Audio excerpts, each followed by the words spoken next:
Ma'am, I'm going to ask that you speak right into the mic so that you could be heard. Whenever you're ready, counsel. Thank you, Your Honor. Nekia, if you could introduce yourself to the gentleman of the jury. I am Nekia Dodd, Tyre Sampson's mother.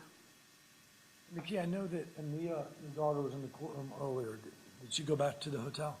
Yes, she said it was kind of too much for her to take on, so she didn't want to continue the day with this. Well, you are our last witness, and I really want this to be about you and the jury. All I'm going to try to do is just ask you some questions, but I want you to talk to these folks who later on today will be deciding this case, okay? Yes. When is Tyre's birthday? August the 17th, 2007. Where was he born? St. Louis, Missouri. And can you describe Tyre as a baby? As a baby, born 8/17/2007, he was 8 pounds, 15 ounces, 23 inches. So with those numbers alone, I knew what I was up against. So I was already prepared in a sense. But as a baby, he was never the colicky or crying or spoiled, as he called the babies. He was always happy, go lucky around anyone. If you showed him love, even as a child, he in return showed the same thing. So we've got a picture behind you, so it's going to be a little difficult for you to maybe you can see it with the screen. It's coming up on her screen as well. So that's Tyre as a 1-year-old? Yes, 1-year-old. Maybe a year and a week later, maybe. Yes. He looks very confident, standing up, and a big boy. And this is another picture of him playing on the couch? Yes. I'll say maybe 6-7 months, maybe. And did Tyre, we heard a little bit about a nickname. Tell us about his nickname and how he got his nickname. The nickname that he came across was Big Tick. Big Tick was a name that he was given from the football coaches because he was almost always the youngest and always the biggest child on the team. Big Tick is like he was about to be the next best thing out of St. Louis. So it was Big Tick, explosive. Just the name stood behind him and meant a lot, and he carried it well. And I know that you have a shirt on and the families have a shirt on today. Do you mind showing, ladies and gentlemen of the jury, about your shirt and tell us the significance of that? This was, it says Tyre Day on the front. This is for the 13th birthday. My name's on the back. We just took a picture, one of my favorite pictures from each year, and just put them in the letters, basically. This is for the birthday last year, the 13th birthday, I'm sorry. So we're going to go on a journey now through Tyre's life. And I want you maybe to start by telling me what kind of things did you guys like to do as a family?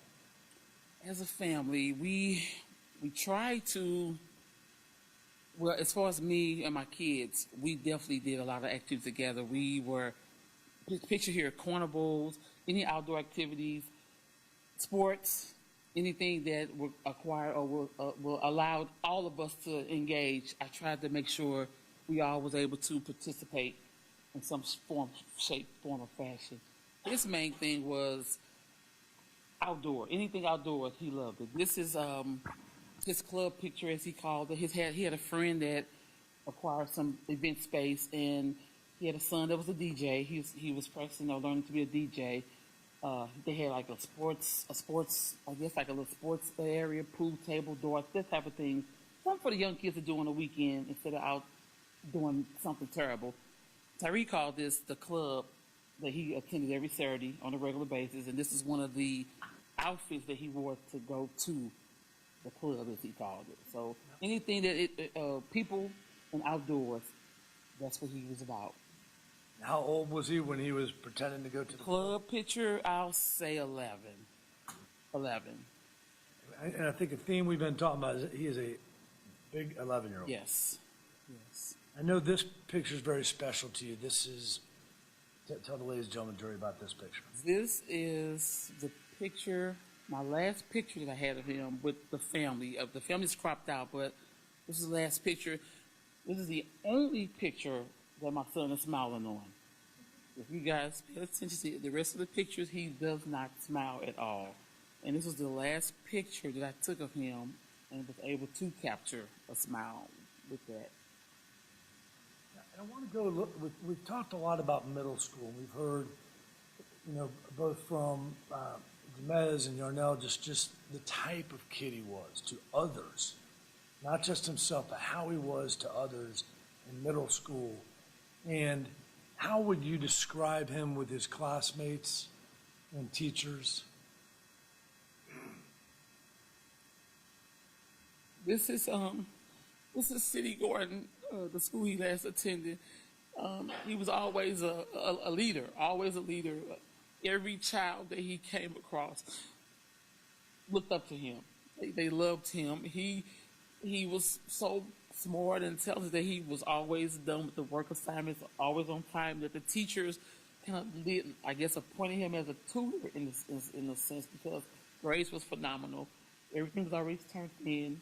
He was able to help others and to finish their assignment in the classroom. And this is just leadership skills that he shows throughout the school.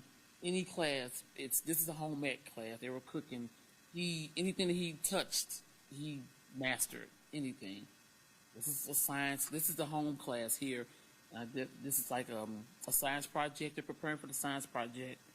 And this is just all the ones that with this school here, they do like a buddy system. They start at the 4th grade, so the 4th, 5th, and 6th, same class. They just move on with each other. So it's like a close-knit family as you gravitate towards middle school. So he was known as the leader, basically, in the last 3 years of that. That was the 4th, 5th, 6th grade. Tell us what this picture represents. This picture is the beginning of a school year. I want to say the 7th grade year, and I had my daughter as well. But this is him he's known for the protector stance. I have your back. I got you. I love you. He's always just had this spur about him, and everyone that came around him, a gentle giant is what I call him, gentle giant, and he was definitely that. Now, when I look at this picture, I see maybe the two most opposite kids in middle school. Tell us about this project and just the way he identified the kids that really you would think they would not identify to have common interests. This is a science project, and what they would do, they would allow kids to pick their partner, so they won't have to work with the same partner. But they used to tell Tyre, pick someone different this time, so we can see how you guys collaborate. So he was given the chance to always pick first, so he could pick someone different each project, and whoever he worked with, A, B maybe, but they always aced the project. He got along with everyone.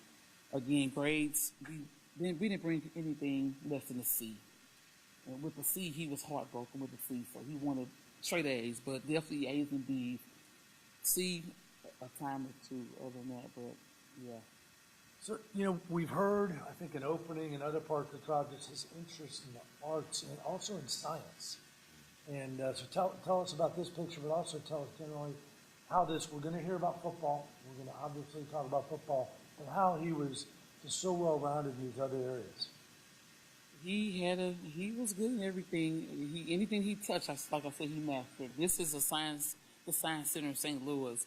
He had a thing for science and math, 2 favorite subjects. So anything that he put his mind to and heart to, he basically mastered it. He had no problems. He was like a science. He just had a niche for like building and making things and seeing the outcome of it after the cause and effect. That was his thing. Like, push this button, what would this do? If this goes this way, how would this react? He just had a niche for science.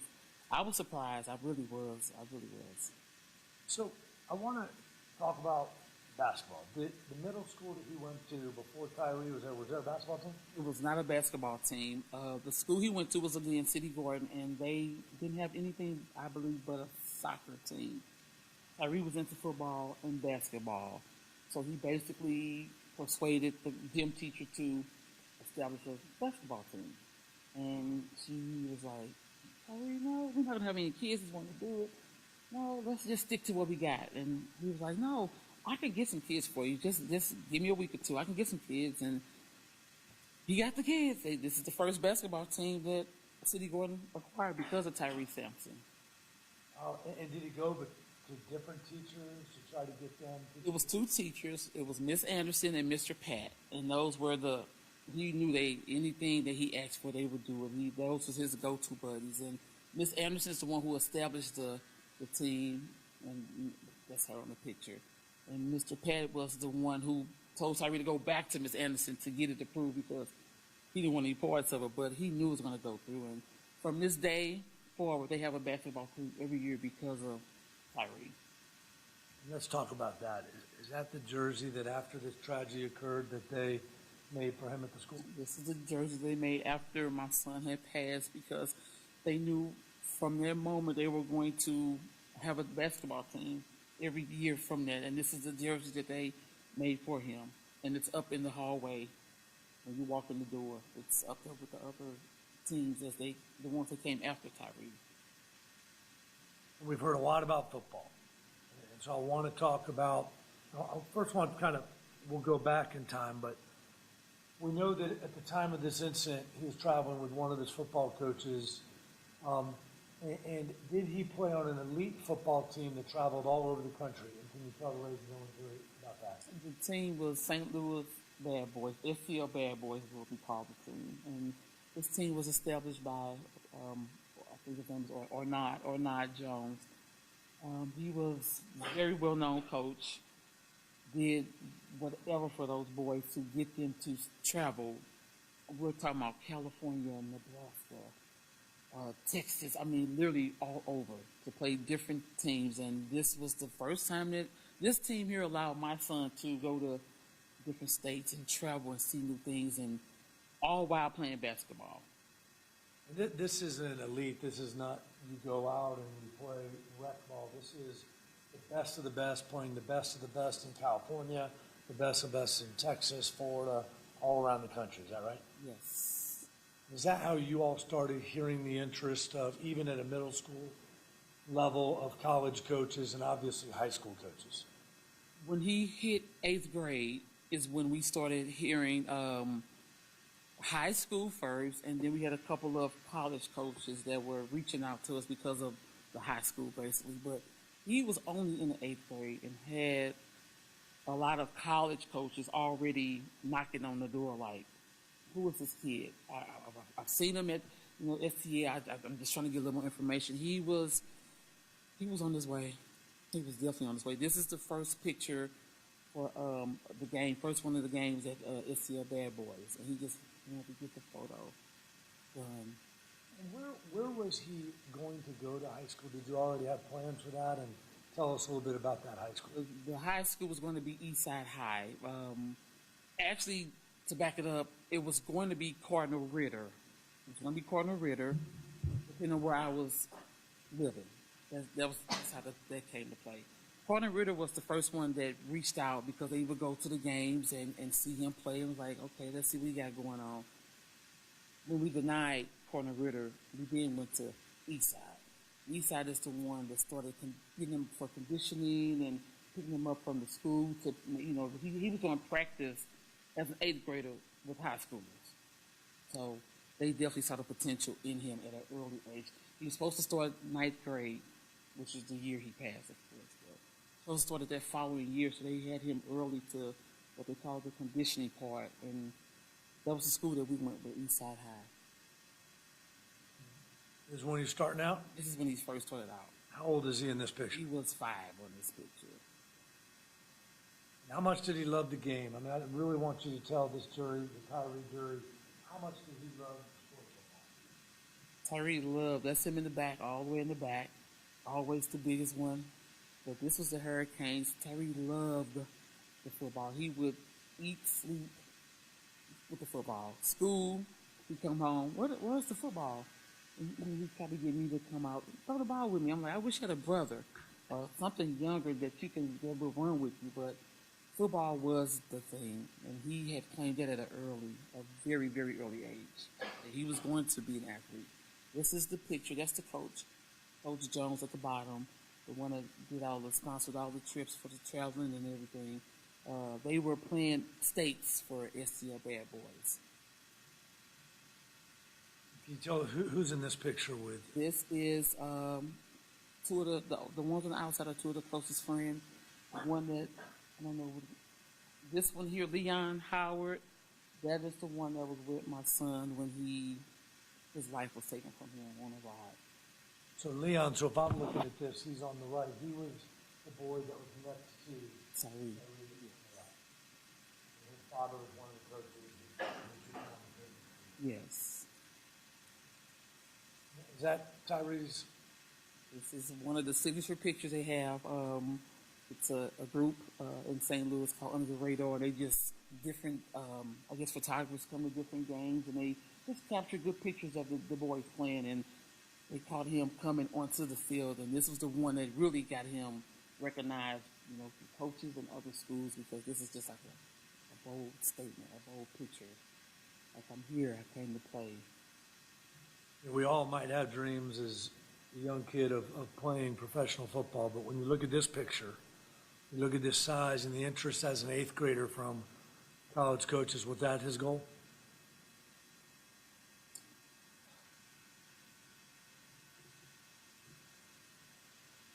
Yes, he had it all mapped out to be in the 8th grade. His plans was to start off with STL Bad Boys.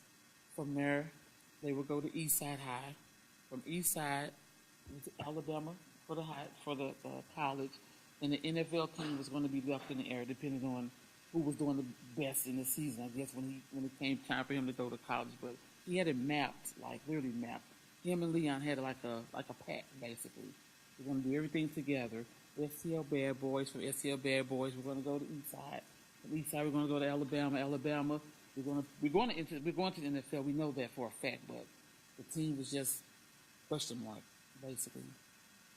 This is a picture, is my understanding, after the tragedy. Yes, this is after my son had passed. The East St. Louis High, the Flyers, had just won state champs. And if you see in the caption, it says, did it for Tick. That's what they called my son, did it, Big Tick. The light, the shining in between, like the SG Dylan, I said that was my son, Tyre, because he was telling them, you guys not leaving me out. I made it this far. I'm there with you and the team. We did it together. And this is my favorite picture when the state champ they won in 2022, I believe it was. And this is my son. He was in the picture as well. I say that all the time. You say those lights right there? That's my son, yes, because there were no lights coming down in that particular area. It was like daylight, maybe 5 or 6, but it wasn't light. No sun was shining. So I know that was my son putting himself in that picture. We heard from, obviously, Jamez talking about his relationship with Tyre. I'd like to talk about Ania a little bit. How old is she now? Ania is 11 now. Describe for the jury their relationship, Tyre and his little sister. Tyre was like the big brother. I'm the protector. Come to me if you have any problem, be it school, anything. I'm your big brother. I'm going to deal with everything that you're going through. He made sure that whatever she had, anything going on, he was the big brother. Especially when he came, they went to the same school as well, so everyone knew that's Tyre's little sister. So leave her alone. It was like don't mess with Tyre's sister, but their bond was like undescribable. He had her playing football at the time.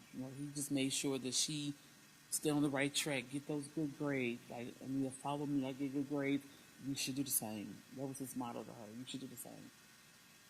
How is she doing? She has her moments. She has her days where she's okay, and then she has her days where she kind of distant herself. So I had to let the school know what was going on, and if she's just so happened to pull away, not because she's being disobedient, because she's having a moment. She may need just a couple minutes to get herself back together. But other than that, her grades are good. A's and B's is what we know as far as academics. A's and B's. I know you're so proud of your older brother and your older son. When you look at him and see what he suffered, how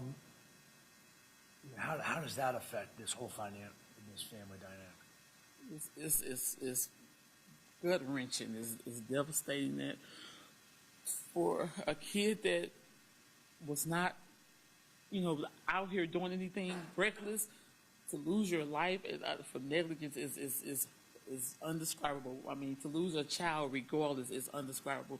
My son had the world coming to him, and he was going to have the world like on the silver platter. It was going to be handed to him. He knew that, and for this to happen, it's like they just took that from me, stole that from me. He wouldn't even give a chance to live. He wouldn't even give a chance to do anything.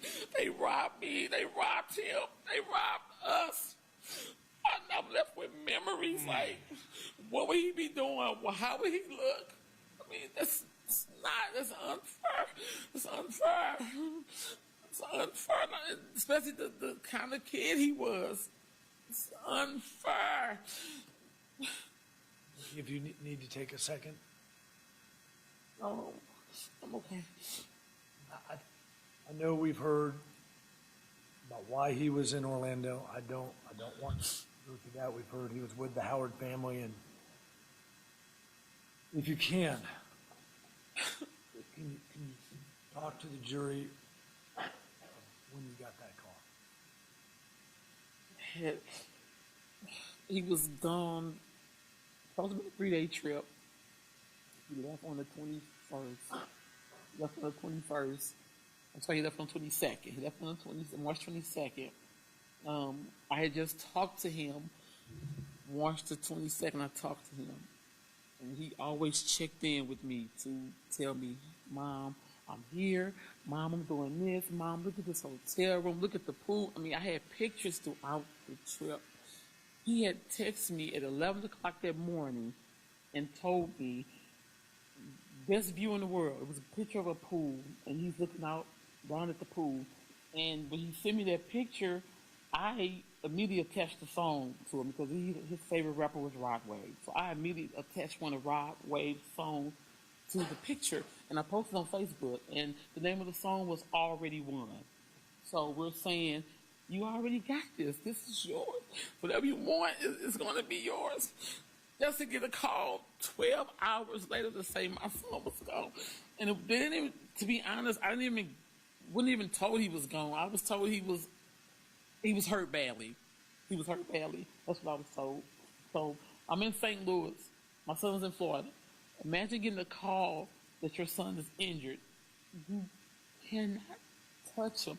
You can't be there for him. You can't be there with him. You're doing everything over the phone. And then to get just so much confusion over the phone, where it was, is he breathing, is he hurt? That is heartbreaking. I was so confused. Like, is my son okay? Is he alive? What's going on? They're like, no, he's hurt bad. He's okay though. It was so confusing. I didn't know where he was. I knew where my son was because I tracked him. The phone was still on him. I was able to track my son to tell the house exactly where my son's location was. I mean, I got the call at exactly 11:11 St. Louis Central Time. Leon called the phone, and he was like, Ma. And I'm like, Tyree? Because Tyree's phone, he never kept a charge on his phone, never. So when Leon is calling, it's Leon's number, but it's, I have him saved under Tyree's other brother. That's how I knew it was Leon. So when I'm asking, like, Tyree, he was like, no, Ma, no. I'm like, Leon? Yes. I'm like, what happened? He was like, Ma, Tyree fell off a ride. That's all I heard. That's all I was told. I'm thinking, first thing I said, is he hurt? He's like, yeah, he's kind of hurt, but yeah, he's okay. I never knew the height of the ride. I never knew any of this. I'm thinking maybe a small little roller coaster or something, maybe a couple feet in the air, fell off. Okay, I'm like, okay. I'm panicking because, again, I'm in St. Louis. He's in Florida. We are miles away. So everything's been told to me over the phone. So I'm trying to be calm, trying to get as much information I can. He was like, yeah, Mom, he's okay, but they're not giving us too much information, but he's okay. He's not, he's hurt. He's hurt badly, but he's breathing. That's all I want to know. Is he breathing? Yeah, he's breathing. He's breathing. In the midst, I'm packing up my clothes. I'm packing because I'm about to go to Florida to be with my son. I start packing. I'm coming from where we St. Louis County, and I had to go to St. Louis City. That's like a 25-minute drive. I did speak with someone, and they told me that they would get back with me as soon as possible to let me know what was going on with my son. I had to drive 25. I drove 25 minutes because I was leaving from my sister's home. The whole ride, I never got a call. Mother instinct is not good. Not good. So I'm getting there. I get the suitcase ready because I'm waiting for them to call me and tell me, okay, now you can come. You know, he's doing okay. Come see your son. Never got a call. Hour and a half goes by. I call down to Orange County. And I'm asking, like, hey, I'm Nekia Dodd, Tyre's mother. What's going on? We can't give any information over the phone. I'm like, I'm his mother. Why can't I get the information over the phone? Just HIPAA law, I believe is what she told me. I'm like, okay, I have someone down there that he's with. Can you give him that? We can't give it to him. He's not the father. So now I'm like, what is going on? But at the same time, I'm knowing my son is gone. My son is gone. They never told me that. It took them about 3 hours to tell me that I lost my son. When they called back, she asked for me. I'm already knowing. I mean, I didn't even have the phone. I had the phone like on the counter, and I'm just like over the phone, like in the stands over the phone. And when she said, "Are you sitting down?" I just lost it because I had already knew. I knew I was. Why'd it take you 3 hours to tell me something I already knew? 3 hours. I was hurt to hear that over the phone. I couldn't get to my son. I had to. They told me, don't come. Don't come. Stay where you are until we get everything sorted out. Then you can come down. I had to do everything from St. Louis, basically, because he was, again, in Florida. Everything was done in St. Louis. I had it to where I had to call the coroner. I had to find somebody to go get my son from Florida to bring him back. And I've heard the saying, like, you know, you're up in a cardboard box. That's how my son was returned to me, in a cardboard box. In a cardboard box. They told me that when you see him, he's going to be in a better state than, you know, from the accident, he'll be in a better state than how he looked when he fell. I saw my son in raw form. Raw form. And nothing was done to my son. So it's like, what is this? In the box, he's distorted faces. I'm like, to see this, to remember this, it deters me up. It eats me up because I'm like, I was not there to protect him. I was not there to protect him. I couldn't see him. I couldn't hold him. I couldn't tell him, I got you. I couldn't tell him, I'm there for you. The same things he would tell other people. I couldn't even tell my son that. Yes, that hurted me. I was crushed. I was devastated because I'm your mother. I'm supposed to protect you. By any and all means, I'm supposed to protect you. I failed. I feel like I failed on this one. I dropped the ball. And I just hate that. I couldn't get to him. That was the only thing. I couldn't get to him. That eats me up every day that I was not there when this fall. I was not there for him or with him. That bothers me bad. It eats me up.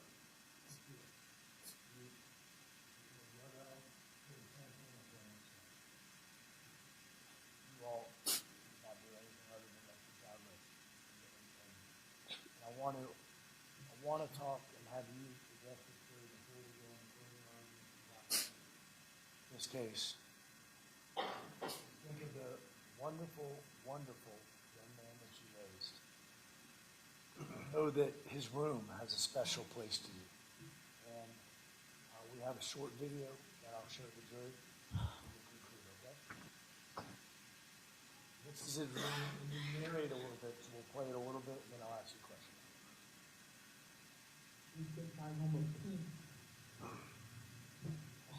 I get my mind together, my thoughts together. I come in here, and this is also the same room where I lose my mind. This is football, I'm sorry, this is the basketball jersey that he acquired from City Garden. They signed the basketball, different classmates, different sayings on it. These are a couple of pictures. This is how I have to know my son from this day forward. The rest of the things are things I have acquired from a group that I was in, or Tyre. They made buttons for him. This is the Flyers jersey, of course. One of the Flyers jerseys that he had. This is when they made state championship with the Flyers. This is what they call I believe it was a grave cover, if I'm mistaken. I've been in that room with you. Tell the ladies and gentlemen, you say it's a room of peace. It's a room of religion. You're talking about that dichotomy and what you think about when you think about the future without Tyre. That room is it's a room of peace because everything that I knew that meant something to him, I tried to keep. And I just, different things that people sent to me for my son. It's a group out for him as well, and they sent him plenty of things, football, teddy bears, t-shirts, all that type of things. That room there is when I want to go in there and just to remember my son, because this is how I had to remember my son. Through a button, through a shirt, through cardboard images of him. This is how I had to remember my son from this day forward. It's peaceful because I know that these were things that he loved. The basketball, the football, it was a lot more to it. It's a lot of things that was in that room. This was his room that he came to, the bed that he laid in, the things that he acquired and loved to play with and touch and all that. But it's also the same room that gives me peace and that I get a sense of peace. It's the same room I break down in. Because, again, I'm looking at images now of my son. I can't touch him. I'm touching him on the shirt, hugging a pillow, hugging a blanket, smelling jerseys. That's the room I break down to every day. It's not a day that don't go by that this room, I'm not in this room. I'm in here every day. I speak to my son. I'm asking him questions, asking him, what should I do? Tyre, I'm going to do this. I'm about to do this. What do you think? Knowing I'm not getting a response, but this is my way of still being connected with my son that I know never is going to come back. It took me a minute to get to this place of not knowing he's going to come back, but I don't. This is my room of peace. I mean, this is where I go to. I just sit there and I just look around and just, what else? I wonder, how would you look? What would you be doing? I put it in my day-to-day tasks every day. Tyre, don't forget you got a school today. Tyre, don't forget you have a game. This is every day. I'm asking him questions to get nothing, no response at all. I have a makeshift figure of my son, which is a crate that City Garden sent me with all of his belongings in there at the end of the school year. And it was like a journal, like report card, anything that he left at the end of the year, they put in the crate. So I took the crate and I put the jersey over the crate and the helmet on top of the jersey, and it literally sits up on the crate. And that's my Tyre. That's who I confirm, man. That's my confidant. That's my peace. I have to sit on the floor to talk to my son, my makeshift of my son, because I was robbed of him. They took an innocent kid, man. Tyre should still be here. I should not be sitting here. You guys should not be in the jury box. We should be doing other things than debating of what we should get. Money, I want my son back. I've never wanted to be in this situation to put money on the life. No, I was going to get the money. Why you say? He was going to be an NFL player. It was coming. I was going to get it. My son was going to be a beast in football. That's known. My son was 6'6", 25 at the age of 14.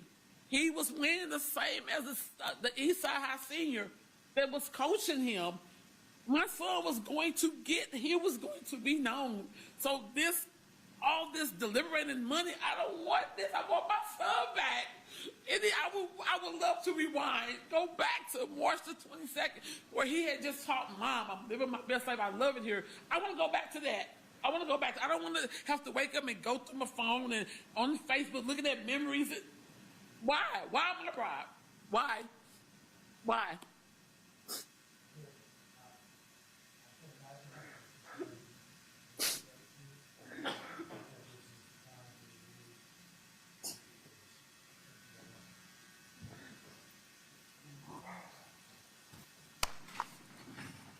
May I have the jury version or the jury copy of the jury instruction, of the verdict, jury instructions? Yes.